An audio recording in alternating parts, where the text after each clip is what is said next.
Now on to Celtic Sea Power and really give you coverage of the survey programs we've been running over the last 2 to 3 years. So when we came and spoke to you last year, we had lots of survey plans. Some of those surveys are now complete and we'll present some of the preliminary evidence now.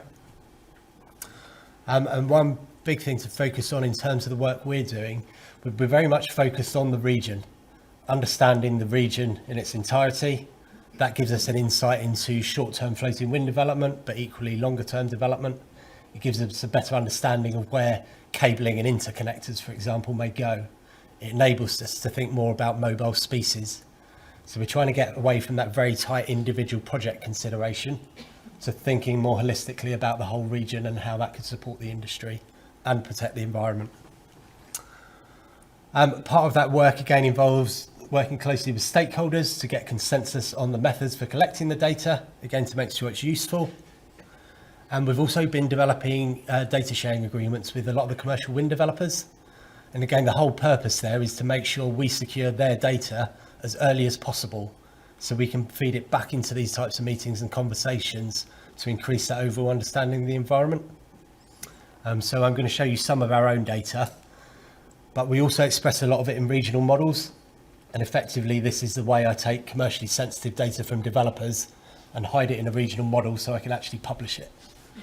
So there's a few tricks and games around that one. So just moving on to the first campaign. So again, a focus here for us has been looking at those sort of high risk, long lead items in terms of development. What takes the longest to collect? What are the most sensitive receptors we need to deal with as early as possible? Now, the first one that's come up there is again in terms of wind resource and metocean data. So we actually deployed 2 floating LiDAR in June 2022. That was an 18-month campaign. I can't tell where I'm pointing from. The red dots that are around there, I think, are our 2 floating LiDAR locations. So we actually had those out before the Crown Estate had determined the development areas. But either by fortune or very good spatial mapping, we've happened to got a LiDAR right in the middle of the PDAs. So that's now given us 18 months of historical data on the sites before the Crown Estate then runs out another 1-year programme. So hopefully that's giving you an idea of the sort of level and quantity of data we're getting.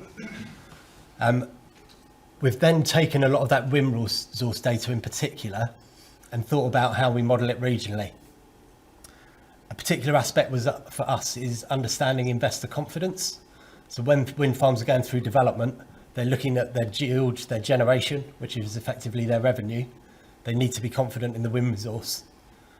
So what we actually did there is brought in the Wood Group, who act as lenders advising authorities for wind farms. We basically brought them in, got them to run correlation against a mesoscale model for the region, correlated that against what we now have as new measured data sets, and produced the new regional model, which is the one you can see in the bottom in the middle there. Now, effectively, that incorporates a 20-year mesoscale model through EMD GASP, and then 3 LiDAR data sets collected consecutively. What that's enabled us to do is build a model with high levels of confidence. The confidence bands is the image you can see on the bottom right here, and unexpectedly, the confidence drops off the further you move away from the measured location. But what hopefully you'll be able to see, this really high level of confidence is where floating wind development is now expected to go. And again, important for us, the Wood Group actually declared that this data is now acceptable for bank grade yield analysis. So we have the potential here to chop 2 years off the development timeframe for floating wind because they don't have to put the LiDAR out and wait for the data to come in themselves. And again, that's part of this sort of streamlining activity we're trying to push. Again, I'm not going to go into these in detail, and my specialist isn't here today to talk about it. But effectively, we have an 18-month wind profiles, and again, we've got wave sensors, ADCPs, LiDAR on there, as well as some weather stations and other sensors. The image you can see on the bottom left that I sort of touched on earlier, we couldn't get out to our LiDAR between September and May 2022, 2023. Because the conditions were too extreme to allow us to transfer personnel from a vessel. So that left us with some downtime, and we've now incorporated other regional mesoscale models to fill the data gap. So again, if people are interested, and this is absolutely information we're willing to share, we have a complete 18-month period that's covered with a bit of gap filling from another data source. And again, if you're looking at waves in particular or wind, this would be particularly interesting for you. Just moving on to a couple of details that I thought may be of interest. Peak waves we saw in the Celtic Sea last year were 14.5 metres. Significant waves heights about 8.5 metres. We can't transfer personnel below 2 metres, by the way. That's why we have a problem getting people out in the winter. Again, I'm not sure how familiar people are with the turbine side of things here. A lot of floating wind at the minute is looking between about 12 and 20 megawatt turbines. I don't have a good reference in Devon for you, but many of you all know Carlin Cross in Cornwall. So that's our biggest wind farm. Total is 20 megawatts, and they're 2 megawatt turbines. We're now talking about 15 megawatt turbines and 4.5 gigawatts of power. Now that's enough to meet the electricity needs of about 6.5 million UK houses. So this is very significant scale. It's sort of 2 nuclear power stations. That's the level we're starting to get to here. And again, if you're into the wind side of things, the capacity figure here, this is the first time we've seen a capacity figure for the Celtic Sea. What this means is effectively how frequently the turbine is producing power at 15 megawatts. So it's its rated power level. If you were looking at other floating wind farms up in Scotland, you're looking at about 57% capacity factor. If you're talking about onshore wind, you're between about 35 and 40%. So again, probably not unexpectedly, the wind resource is much stronger and much more consistent offshore. That enables us to generate a lot more power for our buck from the same installation. So this is why these power numbers you're hearing are so big. And actually one individual 15 megawatt turbine on that basis would produce enough electricity for 38,000 UK houses. So again, this is very significant scale. Just touching on ornithology, give me a wave because I don't want to cut your time out. If I get to 5 minutes, give me a shout. So again, ornithology, key risks still seen by developers as the biggest risk in terms of consents. And again, I'm sure many of you have views. Right, I'll be very, very quick. So we got out and there run digital aerial surveys. So we ran a year's program with seasonal data.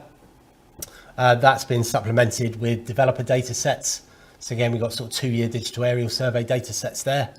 And effectively that gives us coverage for the last 4 years for the Celtic Sea. As many do, we have a problem in terms of variations in resolution, resolutions in terms of where the measurements are made. And again, that's why we're looking to incorporate it all into a single regional model. And Alex and the team have the task of doing that, which I'm very, very pleased about.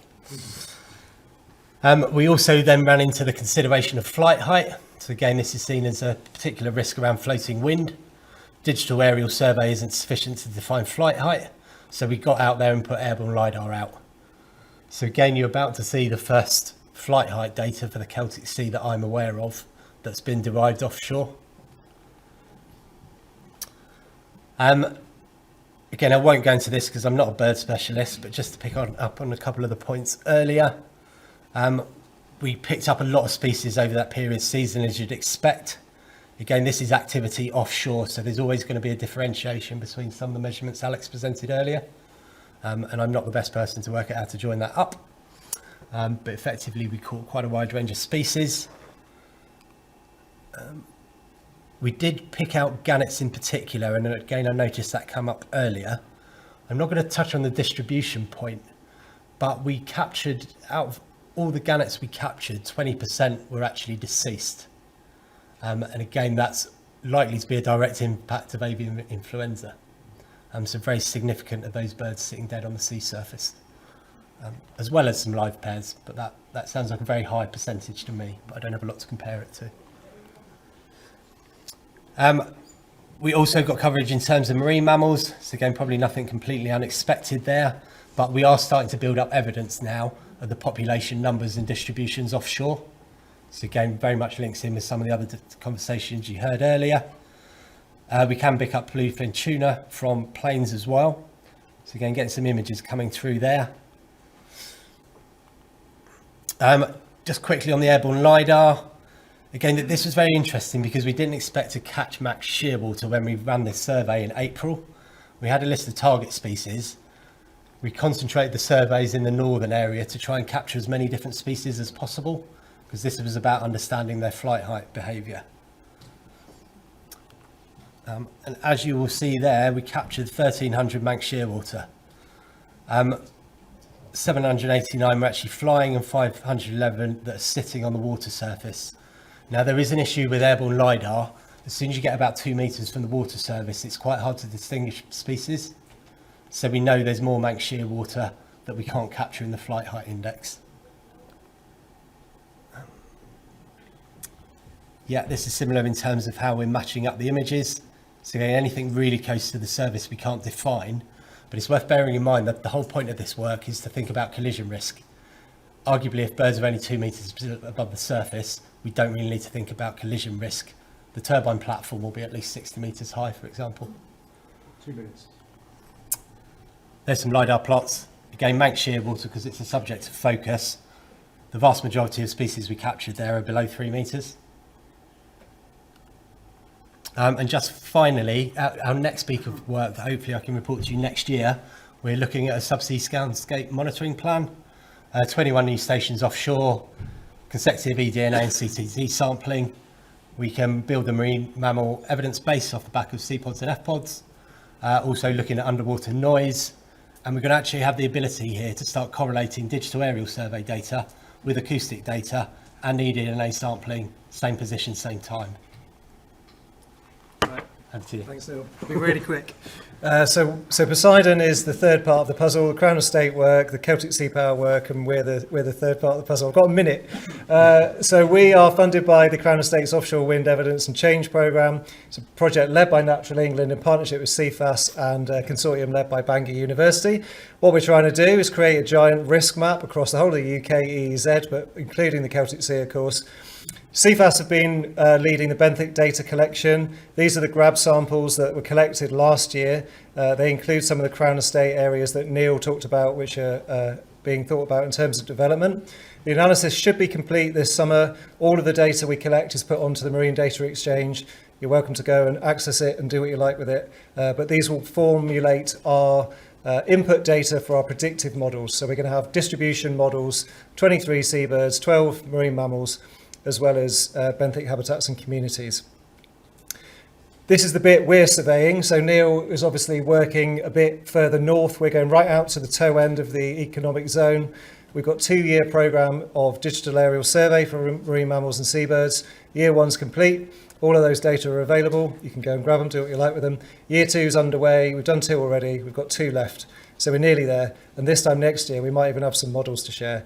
This is what the data look like. Just looks like a distribution of points, where the point to make is we're getting a wide variety of species in these surveys, including Corrie shearwater and great shearwater, which I talked about earlier, in September. So they're obviously still hanging around at that time after they were seen on land.